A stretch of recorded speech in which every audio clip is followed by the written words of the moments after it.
Buccaneer remains one of the coolest classes in all of MapleStory. They get a serpent friend circling around them at all times, pretty solid damage for everything, a versatile bossing kit, and horizontal mobility that can put just about every other class to shame in terms of speed and distance. Learning them is pretty straightforward too as long as you understand their skills, so as always, let's start there and explain them all.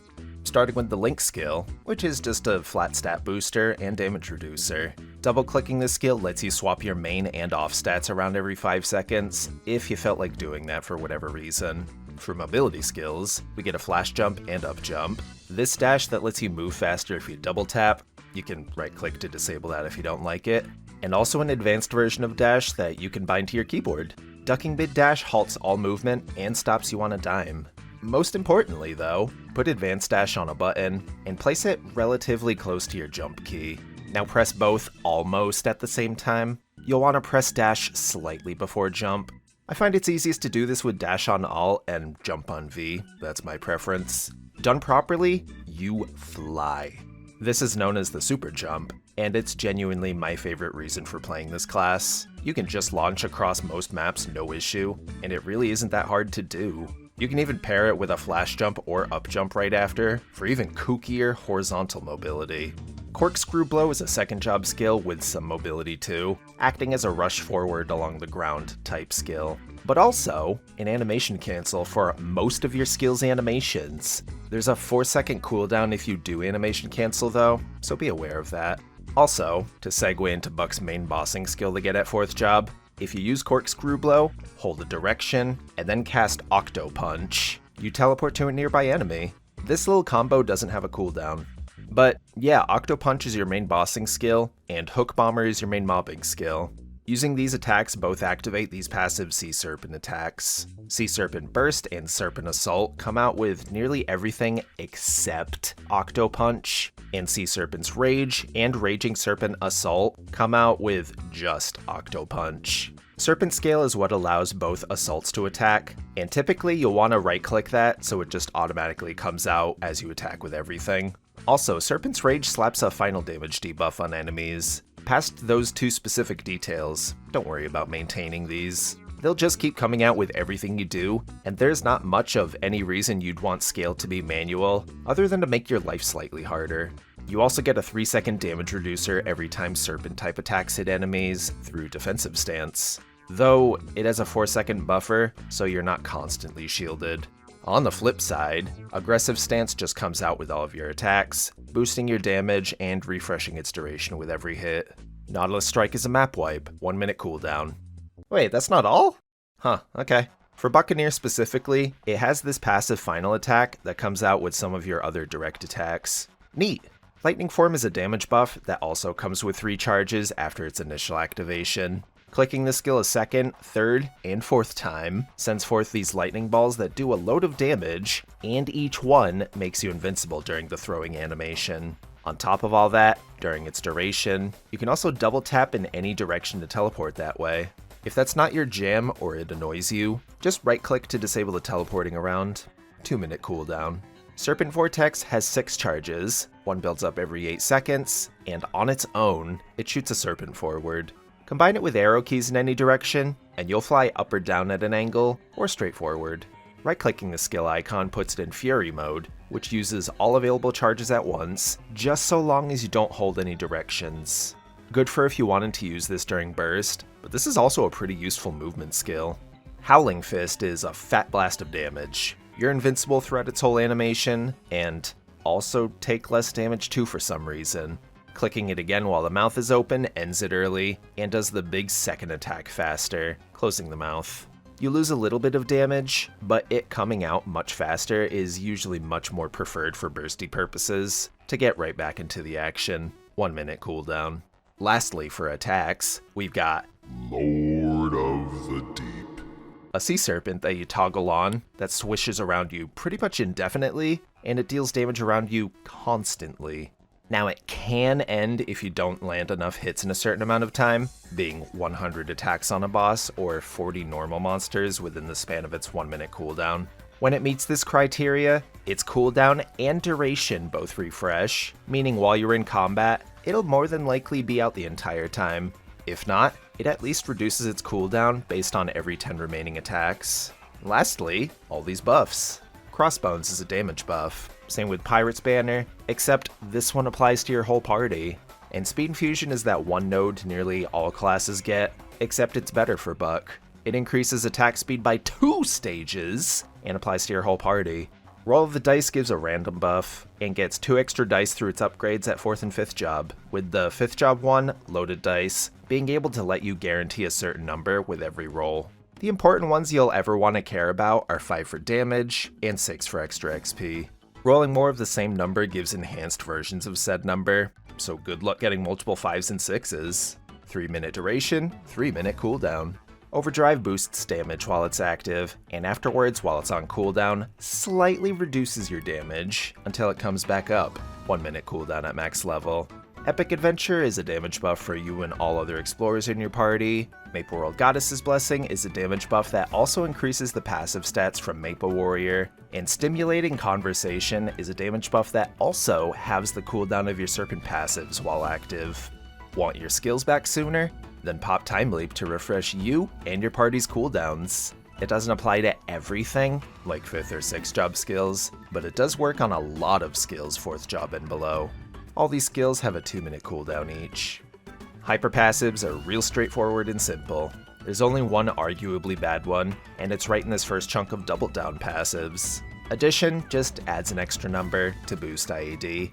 Not really necessary, and it lessens your chances of rolling more 5s or 6s. Saving Grace lets you have a chance to skip Dice's cooldown and guarantee rolling a 4 or higher if Double Down doesn't activate, and Enhance boosts your odds of rolling 4 or higher as well.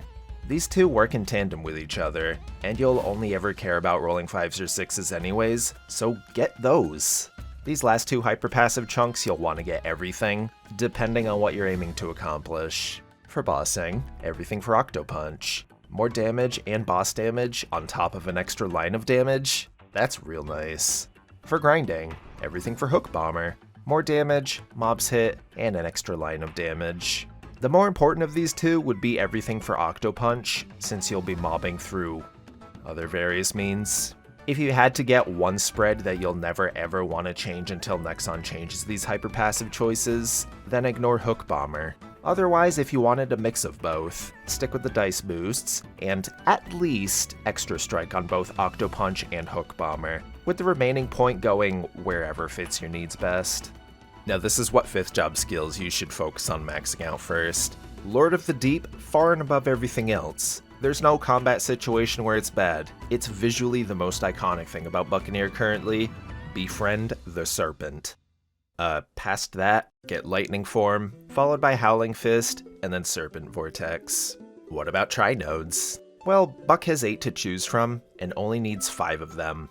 Octo Punch, Hook Bomber, both Serpent upgrades that practically boosts all the Serpent things, and Nautilus Strike. Across 4 total node slots, this leaves one spot wide open, which you can fill with whatever skill. I'd recommend Corkscrew Blow, since it's an attack you'll be periodically using, either for animation cancels, or stringing with Octo Punch to teleport around occasionally. 6th job doesn't change a whole lot of Buck's core kit. The 5th job upgrades just give damage boosts, and most of the Hexa upgrades as well. The main exception being Hexa Octo Punch, which gets a super variant whenever you activate Raging Serpent Assault. There's also of course the Origin, Unleash Neptunus, being a boss bind with a 6-minute cooldown, making you invincible throughout the whole animation, and doing a load of damage, but also giving you 30 seconds of Neptunus Enrage, which does bonus damage whenever you attack with most of your main spammable skills, up to 8 total times, and having a cooldown of 2 seconds in between each Neptunus activation. It says it only works when using 5th job skills that aren't Lord of the Deep or fighting skills, but that's weirdly inaccurate because yes, it does prevent Lord from activating it, but it literally works with all other fighting skills, so I don't know what the hell they're talking about there. Anyways, Haymaker is the Ascent skill, and it's a lot less special, being the usual little ol' average Ascent. Invincible during the animation, does a chunk of damage, 3 total uses every boss fight, or 4-minute cooldown outside of bosses. Still need help figuring out how to play Buck? Then let's make Buck easy, starting with the best mobility option in all the land, Super Jump. Advanced dash bound onto a key, Press it roughly at the same time as your jump key, with advanced dash being pressed ever so slightly before jump. It's not very hard to do, and once done right, oh, there you go, flying away. With this method of flight, you can easily clear most horizontally long maps with no problem. You can even extend it further if you up jump or flash jump while slingshotting through realities too. Might as well cover the other mobility options here. While dashing on the ground, ducking stops you immediately, which has its uses for positioning in bosses to avoid attacks and such. Reversely, hold duck and press dash to dash while crouched. This is also useful in bosses that have overhead attacks that you can duck under, such as Darknell and Saren. Serpent Vortex is great not only for a multi-directional dash, but also for stopping all momentum when used in the air. Though be warned, if you're in Fury mode, you're going to lose all them charges if you don't hold an arrow key. Disable that if you wanted more control instead of bursty damage. While Lightning Form's buff is active, if you're holding Blink to float up in the air, you can also double tap your arrow keys to teleport around while still floating. One last thing, don't forget about Corkscrew Blow into Octo Punch while holding down left or right. Free teleport and gap closer that has no cooldown. Same with Corkscrew Blow being able to cancel some longer animations, such as Nautilus Strike, Lightning Orb, or even the second part of Howling Fist. For grinding, just turn on Lord of the Deep, and jump around horizontally longer maps. Toss in some hook bombers for more coverage, if needed. Yeah, it's a little more active since Buccaneer is a bit more close ranged than other classes, but once you get the hang of being a speeding bullet, then maps will remain shot once you figure out a good enough rotation. Soul Janus and Urda Fountain, when you unlock those, also help clean up a little bit in areas you might miss or not frequent. But yeah, Lord of the Deep and super jumping are just so damn nice together. Bossing wise, Buck gets a few iframes, namely through Howling Fist and the 3 Lightning Orb tosses, each making you invincible. Past that, remember to spam Octo Punch, and that's pretty much your whole off burst. Speed Infusion and Pirate's Banner are also both pretty nice party buffs. Time Leap has its uses, but those are fast antiquating with things like cooldowns resetting every time you enter a new boss room. Still, you could bring back some of your party's burst if you wanted a quick extra push of damage every 2 minutes. It's fairly limited in what it can reset though, so be mindful of that. There's a handful of useful sequences for Buck. Firstly, you could optionally have one dedicated to all your various buffs and decent skills, to free up some keyboard space, and or if you lacked pets with auto buff. Now for the mandatory one. The 2-minute burst sequence, consisting of your larger damage-dealing buffs with 2-minute cooldowns, ending off with a Bees Link, terms and conditions, if you had it, and also an Oz Ring if you had that too, Ring of Restraint being the ideal choice. A less mandatory sequence, but still nice, would be this 1-minute burst one, just having Banner, Overdrive, and a B-Link on it. To cancel animations and get back to the action much sooner, you could also set up sequences for Pirate's Banner and Roll of the Dice, with any other spammable skills you felt like, just to cast it ASAP. Both of these aren't necessary because you can slap these skills into literally any other sequence here and still get the same results, but if you wanted dedicated buttons for just Flag and Dice, then yeah, there's that option for you. Link skills will go something like this for grinding. Evan for longer duration on runes, Mercedes for just more XP gained, Arand for more potent combo orbs, Lara for bonus normal enemy damage, and Ho-Young is nice for ensuring one-shots on enemies. Everything else outside of those 5 can be whatever else damage-dealing links you had and or wanted to use. Bossing, on the other hand, will always want to prioritize AB's link, terms and conditions, above anything else. It's genuinely just the strongest damage-dealing link in the whole game currently. Past that, anything else that raises damage against bosses, like the demons, Ark and Mojuan, Hayato and Kana, the Explorer Cavalcade, and if you wanted more survivability in bosses, Resistance Link gives 12 extra seconds of invincibility with every revive. Otherwise, yeah, fill in the rest of them slots with any other damage-dealing links that suit you best. Inner ability.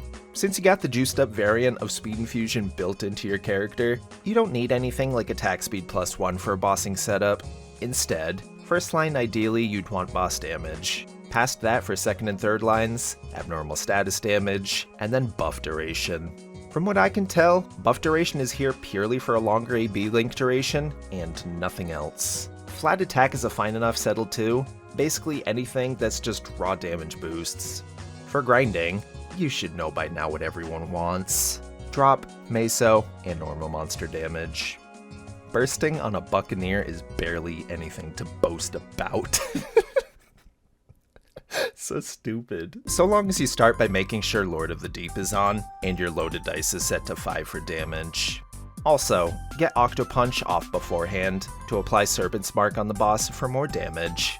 Now, buff up, cast your 2-minute burst sequence, optionally Serpent Vortex here if you're using Fury mode, and then cast either your Origin/Bind or Howling Fist twice to make it come out faster, while still doing pretty similar non-double casted damage. The order of this matters minimally, but casting Howling Fist first aligns cooldowns with your next burst window. If you wanted to play it safe, then Bind first. Afterwards, toss out all 3 of your lightning orbs, then cycle back to Octopunch spamming. Simple. Your 1-minute burst is pretty much the same, but instead using your 1-minute sequence, and omitting the lightning orbs in Bind. Save those for bigger bursts. And that's all I've got for you. Thanks to all my channel members for supporting my channel, such as Zikma, Grimden, and Pan, and even you for watching these little videos I make. I appreciate every single one of you. Also, of course, thanks to the Buccaneer Discord for letting me peruse their channels and Buck Bible, having information very cleanly laid out, and yeah, until next time, that's all.